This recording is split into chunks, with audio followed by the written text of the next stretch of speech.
thank you for joining me. Yeah, thank you for having me. It's an exciting opportunity, and I think any opportunity to give back to folks that are working on their social work education is important. And I would encourage all of you who are watching this in the future, if you have opportunities to kind of give back, I think that's really a good thing.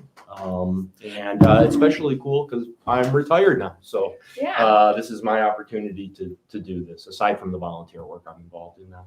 Yeah. Well, I would say in the sunset of your career, I had an opportunity to work with you, and you are someone who matches me in your excitement about free mentoring. Oh, that has nothing to do with the job description. Oh, right on. Yeah. So in 2017, when I started with the courts, it was my 5th or 6th pilot program I had worked on, and I really like pilot projects because there's no productivity requirements. Oh, right, sure. You're not on that bill or parish cycle that is just rife in community mental health. Right. And so I would be in these wonderful interdisciplinary programs where we would have a ramp up, or we're funded, and sometimes you have to start producing results backdated to when the funding was awarded, regardless of how many months the position was open. Sure. So when I started at the courts, they said, oh no, just do whenever, let us know. So I was like, oh, I'm just going to go sit and talk to people. Very different environment. Yeah, very different from your traditional social service, mental health type agency, right? Different mission, different clientele. Well, and I was surprised to be in a position where people I would say, what do we do about this? And they'd say, you're the expert, just kind of tell us and we'll run it through and make sure it's okay. Mm-hmm.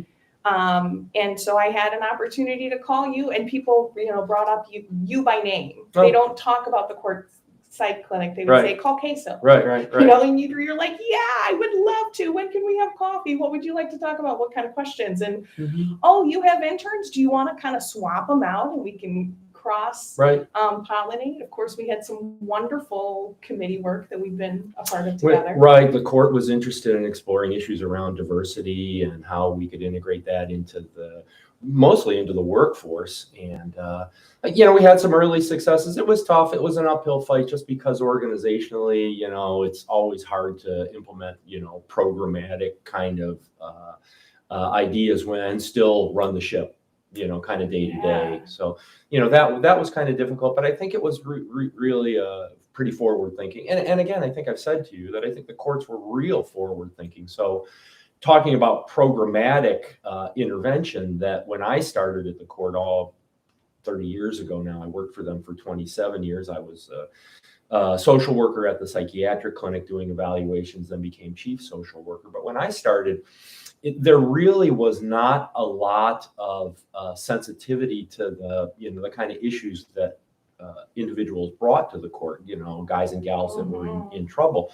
And I think over the years, they developed the mental health court. They developed specialty dockets for people with developmental disabilities, a whole bunch of intervention, several different programs about substance use and trying to get people substance use treatment. And if, again, they were lower level kind of felonies, being able to get them treatment. And if they got treatment, then they would have a chance to get stuff taken off their record or not having a felony on their record. So I think really the courts developed some sophistication in that over the years, and that's something to feel good about. We did a bunch of the evaluations, as you know, for the court, a bunch of the substance use evaluations, mental health court evaluations. So this was really great work that psychiatrists and psychologists had been doing before, and we were able to kind of change that at the court psychiatric clinic, because of the faith that they had in social work and social workers.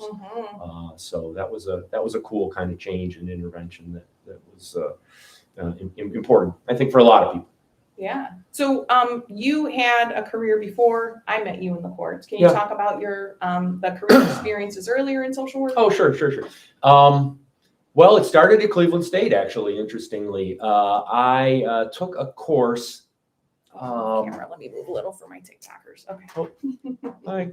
I took a course in basic social service that was, I don't know if they still have them in undergrad, a group 4 requirement that even if you were majoring in computer science. You still had to take some kind of class in humanities or social service. And I just took this class because it fit into my schedule.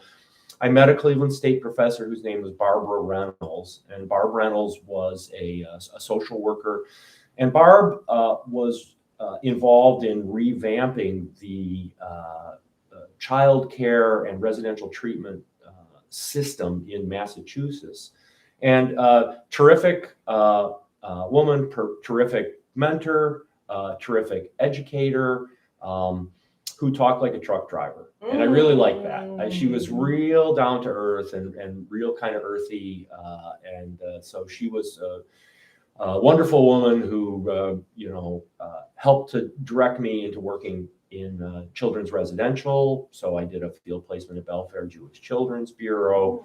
When I graduated, I got a job at Sagamore Hills Children's Psychiatric Hospital as a child care worker on a locked unit with boys 10 to 12. So this is with a bachelor's in social work. Yeah, this is with a bachelor's in social work, and this is 1979 to 1980 at that point. I got tired of that job, kind of burned out a little bit, I think, and ended up getting a job as a lifeguard and then the youth services coordinator at the Alta House, which is a settlement house in Cleveland's Little Italy. I'd been around for, 100 years, maybe not 100, maybe 80 years. It was founded by Rockefeller and funded initially by Rockefeller. And they got rid of their youth services program and the kids were bored. This is the way the narrative worked. And somebody burned the place down. So they said, well, we should probably have some services for the kids. So they hired me initially as a lifeguard, got to know the kids. Again, back to competencies, building relationships, building knowledge of the community. And then we wrote a grant, actually. So yeah, I guess I think about that. Wow, I was a bachelor's level social worker at that point. And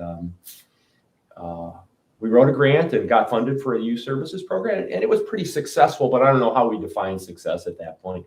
Kids off the street, no fires set in the neighborhood. Yeah, I like that metric. Measurable. The director of the settlement house was a macro system social worker from, we called it SAS then, School of Applied Social Science, now MSAS. She encouraged me to go to grad school. Got in, I guess the skin of my teeth, got a terrific NIMH grant. And you're from K, so you're an MSAS. Yeah. So I'm an MSAS, right? Yeah. Or a SAS, as we call them, is a degree in social science. A guy named Jack Jolson, who was formerly a director of a community mental health center in Philadelphia, wrote a grant for holistic children's mental health and included training in both mental health, substance use, family system stuff. And so I went to grad school, finished there in 85. Did my field placement at Belfair again. What did I do then? Oh, I worked at Berea Children's Home for a while as a team leader. Then moved to Pennsylvania, worked in a community mental health center for a while.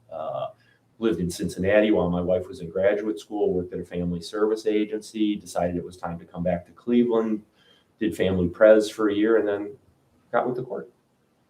So you landed in social work.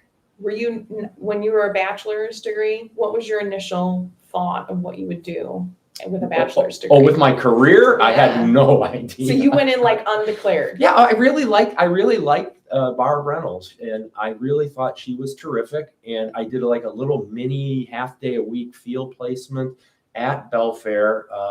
And it was pretty cool because it was like we did activity, I was like the fun guy. We did activities and we took the kids swimming. And I thought, wow, well, this would be kind of cool to be able to do. Yeah. It was also a time where I got to hang out with some pretty cool older coworkers who influenced my career.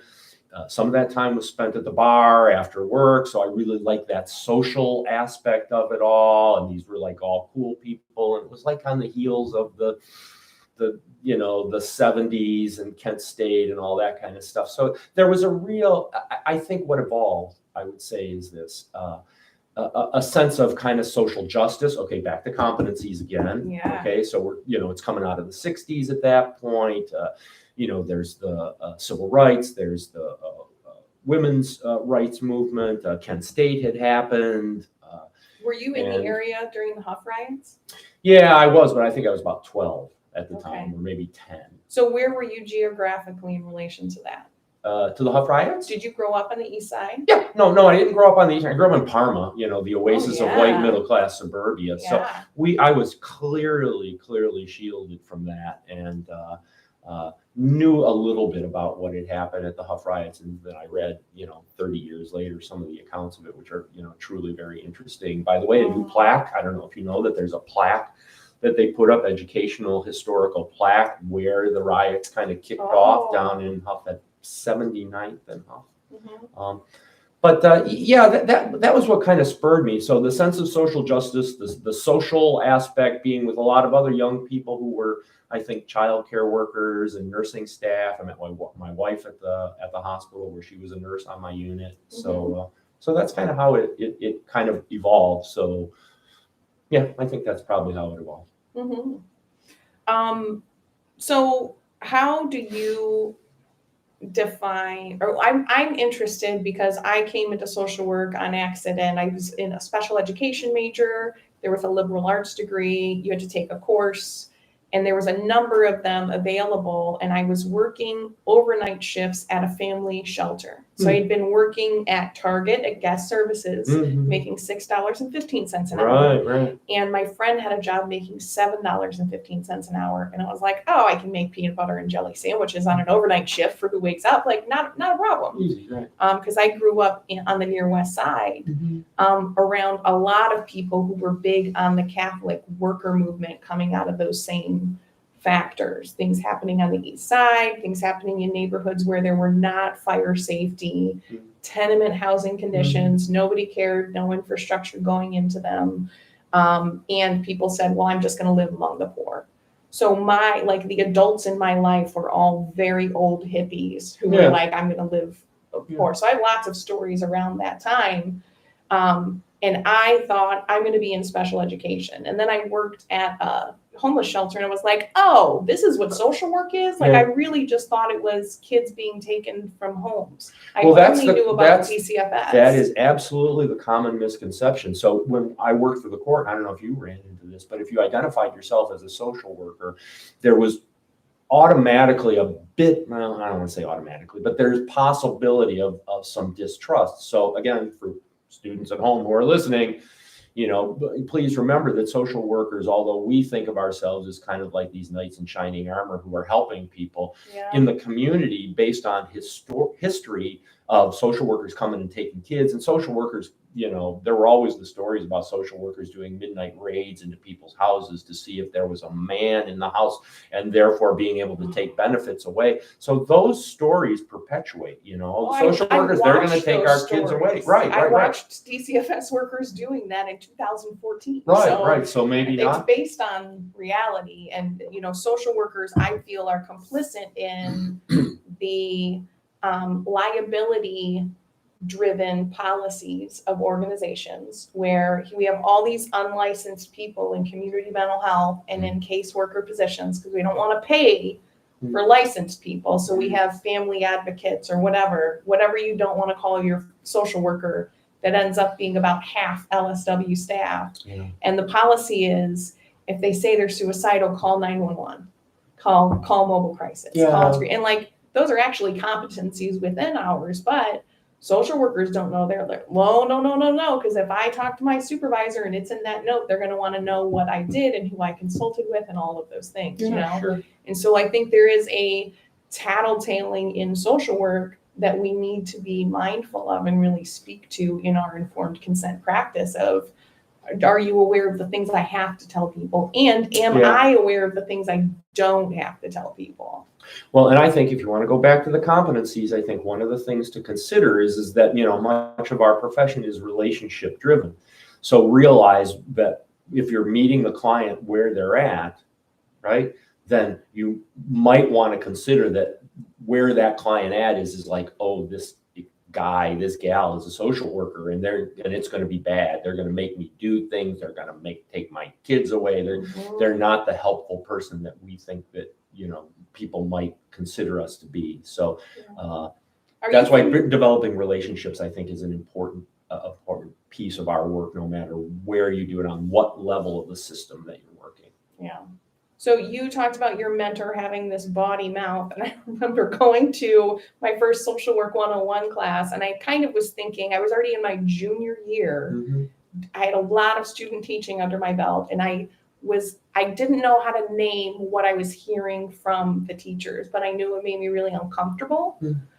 One of the things I would see is one of the A schools, which is a Catholic elementary school. There's A, B, and C schools, and C is dangerous. Mm-hmm. B is maybe an okay doing public school neighborhood, and almost all the private schools were A schools. Mm-hmm. So I sit, and this is supposed to be, the A school of how to teach. And I could tell you when the classes changed, when she went from the Red Rockets to the Blue Jays, who were the kids who were not performing well, because she was mean to them. Mm-hmm. And she, like, the way she spoke to them, she mm-hmm. said, you really have to keep these kids in line. I was like, mm-hmm. I am not going to make it in this career. Mm-hmm. So I took a social work 101 class with Dr. Ron Arundel, who ran the department, and he would tell us, I'm tenured and I don't have to not swear anymore, but once I got tenure, I just let myself speak like social workers speak. Yeah. Because if you come in with white speak, it makes people uncomfortable. And I was like, white speak, I got it, which does not necessarily mean that you are or are not swearing, but there's definitely class implications to whether or not you use cuss words. Oh, sure. Well, language is important, right? Language is important, and how people perceive you, and the language you use is, reflective, yeah. Right? So Dr. Ron famously would tell us, I failed the social work exam 10 times and I still passed it, and I'm the dean of this department, so please don't let it get you down if you fail the test. I got by the skin of my teeth, and then I didn't pass the chemical dependency the first time. Yeah. So I'm chemical dependencies with a master's in social work. What do you feel like, how do you feel like that informed your career? Well, when I worked at Family Service many years ago, one of the things that we realized is that we were providing treatment for people. We were providing treatment for people, and the elephant in the room was, the family's having trouble because dad's drunk, right, all the time, or they're using their So it became important. When, again, talking about assessment, you're talking about assessment for, again, back to the competencies, right? Assessment and evaluation of both individuals, families, systems, organizations, but it became part of the assessment, right? So in order to really treat and not be a professional enabler, it meant kind of rolling up sleeves and kind of delving into the chemical dependency piece and taking, and a lot of times people didn't want to hear that, and that was always a difficult juncture, particularly when providing clinical services. Mom wants to talk about why, Johnny won't behave, right? But again, the real elephant in the room is that, mom's smoking meth, right? Or dad's, drinking whiskey a bunch every night. And of course, Johnny's misbehaving because of how, terrible he feels about that. So it's really a larger systems view. So again, back to competencies of viewing, individual situations within the context of systems, I think is important. So chemical dependency became part of that. And interestingly, then it really was the springboard at the court to, empowering social workers to do the substance use evaluations, particularly for some of the diversion programs, because, the psychiatrists and psychologists who were doing those evaluations before that had, virtually no training in substance use. It was something that they did not attend to. To have the social workers doing, I think we really added a real level of knowledge, sophistication, and in developing treatment recommendations to attempting to be holistic. Yeah. So DSM-4 to DSM-5, we had the big change of the coaxial system to a single line of diagnosis. I think I should know that, but I don't remember it. Okay. So axis 1, 2, 3, 4, and 5, where the 5 is a gaff, and 4 is, do you remember, at mobile crisis, they would tell us it was that like social situation or it's something? called, they call it colloquially the social worker line, because social workers are the only ones who evaluate and name it, which is like, do you have access to health insurance? Yeah, Do you have yeah. housing? Do you have positive community sports? Do you have strong spiritual beliefs that prevent suicide? And other people just don't name them. And people don't do, there's axis 1, which is the, I would say after 18 years old, onset, severe and persistent mental illnesses. And then axis 2, developmental. And then axis 3, medical. And like, most of those are skipped by almost every other kind of diagnosing clinician, unless you have specific training in it. Yeah, well, unfortunately, truth be told, I think at the court, when we would render diagnoses on substance use evaluations, that stuff's all folded into the report. And I think that's why the judges like the reports, because they were very rich in providing contextual information. I think judges we're always still, I guess, and probation departments remain very interested in that, because there's this implicit knowledge that the context is important. But again, docs, and I worked with a lot of really great docs, who mentored me in my court portion of my career. They're often interested in the shorthand version of stuff. Okay, because major depressive disorder, recurrent means, well, maybe I got to treat with this medicine, and maybe I need to do this. And so again, I understand their situation, and I think that's why doctors often would, rely on us to provide contextual social information. I started off at the court doing social histories exclusively for psychologists and psychiatrists. So when they rendered opinions for the court on things like competency to stand trial and not guilty by reason of insanity, that the doctors had a contextual understanding, and they could focus on the specific questions related to competency to stand trial, which, again, for those of you at home, have to do with ability to work with their attorney and ability to understand the charges that are against them, or not guilty by reason of insanity, which means having to have a severe mental disease or defect plus lack of knowledge of wrongfulness. So which is really hard to get. Yeah. Well, social workers in Ohio can't do, I don't think social workers anywhere can do sanity evaluations. That's left to the psychologists and to the psychiatrists. And part of me says, okay, great. Yeah. Go for it. That's fine. Because you don't want that decision. Part of me, part of me doesn't want that, although there was a time in my career when I was cocky enough to say, well, I could do that. And I probably could have. Yeah. I mean, and especially on the easier cases. Our clinical training is in evaluating, engaging, assessing individuals, right. And again, and like what part of an NGRI is not that?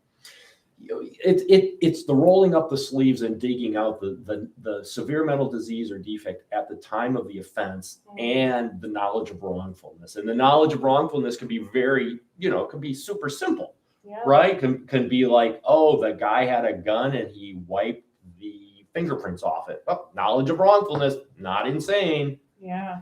But if there are some others, like maybe they didn't do that, or maybe they just committed some offense and didn't really try to cover it up. Did they really have a mental disease or defect at the time, or was that just substance-induced related? So really, when you get into the weeds on it, it becomes very complicated. And there were parts of it that I was happy that I didn't have to muck around in that stuff, quite frankly. Well, we were speaking before I got our cameras to functionally roll. We were talking about like just some of the threats to my life that I thought, and like this is a thought that has me up late in the night of like how much of protecting myself against threats of harm is pre-planned or not planned or self-defense or what. And those are very nebulous things to kind of nail down. Well, and again, so for our friends at home, safety is paramount. I'm sure you have spoken about this, and you will and in your classes that you guys will talk about. But please consider that your safety as a worker is most important, and there have to be all kinds of safeguards put into place. And most organizations and agencies have these safeguards in place. At the court, we had an armed guard. I mean, literally, we had a deputy sheriff who was and at first we did not use handcuffs and shackles.